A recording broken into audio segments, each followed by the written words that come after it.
Courtney Heaton, and I'm a lecturer here at Auburn University in the Animal Sciences Department. And my name's Maggie Justice, and I'm a PhD student here in the Department of Animal Sciences at Auburn University. And we're out here at the beautiful Auburn University Equestrian Center, where we have numerous activities always happening, such as extension, extracurriculars such as the NCAA and IHSA equestrian teams, teaching, and research. And our model for today's video is Tula, and she's a member of the IHSA team here at Auburn. Today we're going to be talking to you about assessing your horse's vital signs.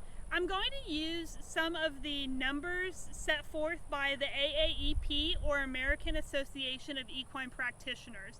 But one of the important things to note about vital signs is knowing what is normal for your horse, okay? So a couple of good general indicators of health. We want to make sure the horse's eyes are nice and bright and clear.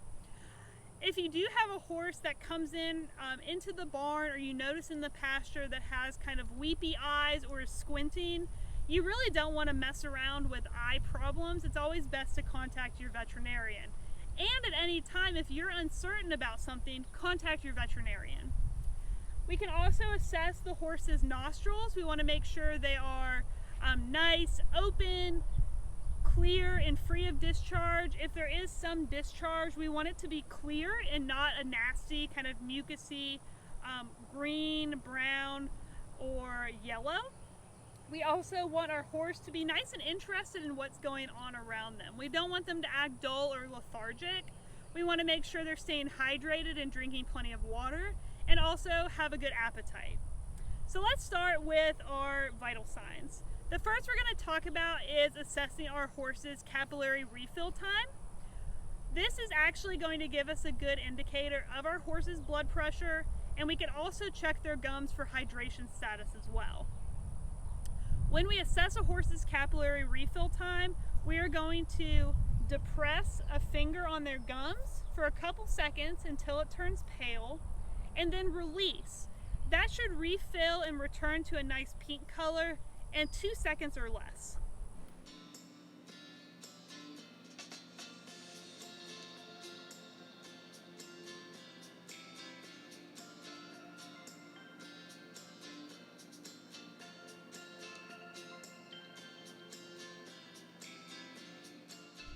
Another way we can assess our horse's hydration status is the skin tent test. Ideally, we want that skin to snap back into place within a couple of seconds of being kind of pulled away from the body of the horse. So again, it's always best to have a handler just in case your horse is unsure of what you're doing. But I'm just going to find a spot on her neck, pinch up the skin, and release. And you can see that that pops back into place really quick. There's maybe a little bit of a ruffle that hangs out, so she probably hasn't had a drink in a little bit, but by no means is she severely dehydrated. The next thing we're going to assess is our horse's respiration rate. Very, very important not to just walk up to your horse and cover their nostrils or stick your hand out to assess respiration rate, because often your horses will sniff and give you the wrong reading. So what I like to do is just have my horse standing here nice and relaxed, and I'm going to actually look at their flank area. For every rise and fall, I count 1 breath. If you have an assistant with you or a stopwatch, for a lot of these measurements, go ahead and count for 15 seconds. That can give you a good reading, and you can multiply that by 4 to get their breaths per minute or beats per minute. For most adult horses, a respiration of 10 to 24 breaths per minute is appropriate. The next vital sign we're going to assess is our horse's heart rate. One of the easiest way to do this is to get just a nice, have a stethoscope in your first aid kit. You want to make sure that your stethoscope is put on properly. So if I look here, see this kind of downward V? Almost looks like a cat nose. That's how I know these are facing the correct direction. You can only listen to your horse's heart rate on the left side of their body. That's very important to remember. I always start kind of behind the elbow, and I'm going to work my way down and towards her midline. And you do have to apply a little bit of pressure here.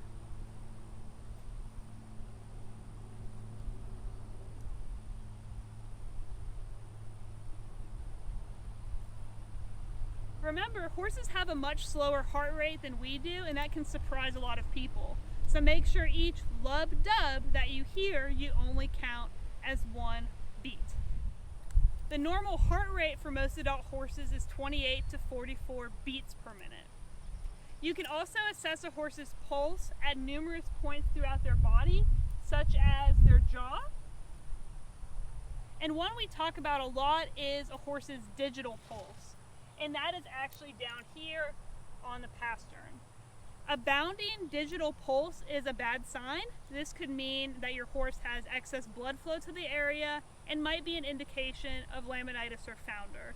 So the next time your vet's out, have them show you where the digital pulse is. It's a good thing if it's hard for you to feel.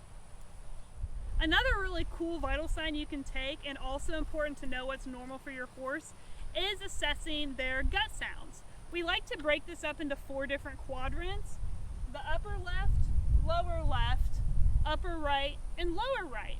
You can actually hear this with your naked ear pressed up against your horse. Again, a lot of horses will be suspicious of what you're doing, so having a handler is very important.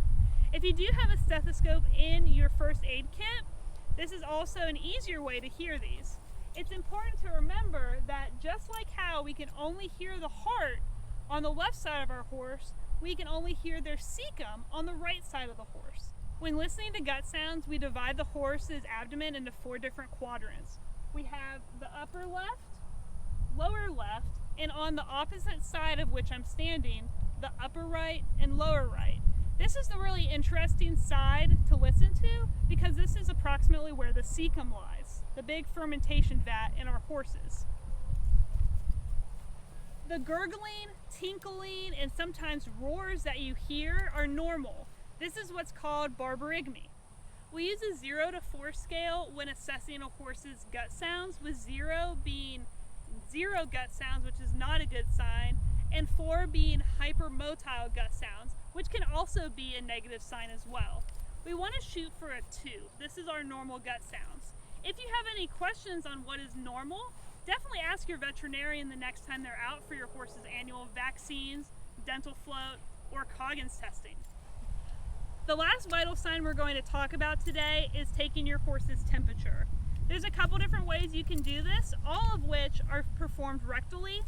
You can get just kind of your normal human over-the-counter thermometer. I prefer the digital thermometers. This is actually a specific livestock digital thermometer. Yeah. It's very important when taking a horse's temperature that you have a handler and you approach your horse nice and slow, but not in a stealth mode style, because that can freak them out a little bit. Horses can be very susceptible to rectal tears, so it's very important to have a good hold on your thermometer. There's actually kind of some old school thermometers you used to tie to their tail to prevent your horse from actually sucking in those thermometers. That can be a very dangerous situation, so always hold on to your thermometer. If you have any kind of sterile lubricant or Vaseline, you can use that at this time. When taking a horse's temperature, you still want to approach at the withers or shoulder and slowly work your way back towards the horse. Always paying attention to where the feet are. When taking a horse's temperature, it's important to turn the thermometer on before inserting the thermometer into the horse's rectum. Notice how I'm standing to the side of the horse. This is vital to make sure you're not in harm's way if your horse chooses to kick.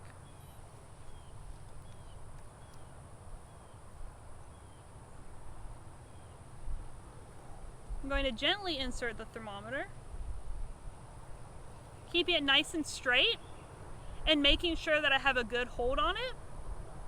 The normal temperature for most horses is 99 degrees Fahrenheit to 101.5 degrees Fahrenheit. Again, I'd just like to emphasize that knowing what's normal for your particular horse is very important. A couple other good rules of thumb. Speaking of thumbs, it's important not to take your horse's pulse with your own thumb because your thumb has a pulse and it can mess up your readings. Another good rule of thumb is if your horse's respiration rate exceeds their heart rate, there's an indicator of something going on. Remember, horses are prey animals and they're often very stoic and don't like to show outward symptoms of them being in pain. So this is a good indicator there. Thank you for joining us and watching our videos today. If you have any more questions, be sure to visit us at www.aces.edu. Or contact your local regional extension agent. Thank you, and War Eagle!